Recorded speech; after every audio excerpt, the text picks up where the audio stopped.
Hi friends, தாளிப்பு வடகம் எப்படி செய்யலான்னு பார்க்கலாம் வாங்க.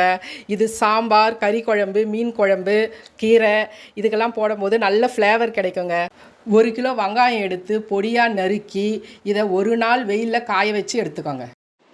வெங்காயம் சுருண்டு உதிரி உதிரியாக இருக்குது பாருங்கள். 1 கிலோ வெங்காயத்துக்கு தேவையான பொருட்கள்: ஒரு பிடி கருவேப்பிலை, 2 ஸ்பூன் சீரகம், 1 ஸ்பூன் வெந்தயம், 100 பூண்டு, 50 கடுகு, 50 உடைச்ச உளுந்து, 1/2 கப் கல்லுப்பை அரைச்சி எடுத்துக்கோங்க. பூண்டுக்கு வால் பகுதி மட்டும் எடுத்துட்டு தோலோட பூண்டை இந்த மாதிரி இடித்து எடுத்துக்கலாங்க.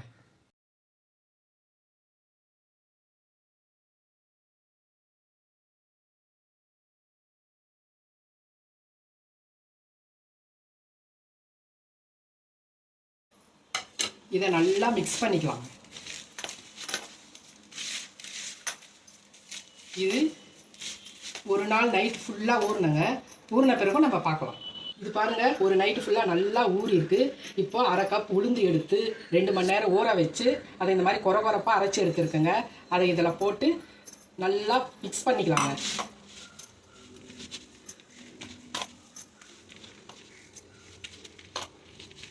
இந்த மாதிரி நல்லா மிக்ஸ் பண்ணிவிட்டு இதை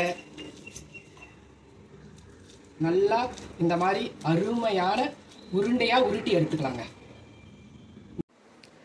உருண்டைங்களை இந்த மாதிரி தட்டில் வச்சு எடுத்து பால்கனி, மாடி எங்கே வேணாலும் வச்சு காய வச்சு எடுத்துக்கலாங்க.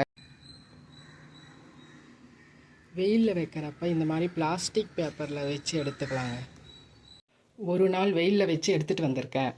வடகம் லூஸாக இருக்கும், அதனால் தண்ணி தொட்டு இதை லைட்டாக டைட் பண்ணி எடுத்து வச்சுக்கலாம்.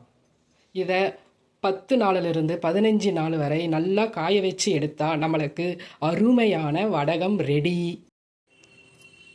வடகம் நல்லா காஞ்சிருக்கு பாருங்கள். இந்த மாதிரி வடகம் செய்கிறப்ப வடகம் கலர் மாறாமல் 1 வருஷத்துக்கு அப்படியே இருக்குங்க. போன வருஷம் செய்த வடகம் பாருங்கள், அதே அப்படியே இருக்குது பாருங்கள் கலரு.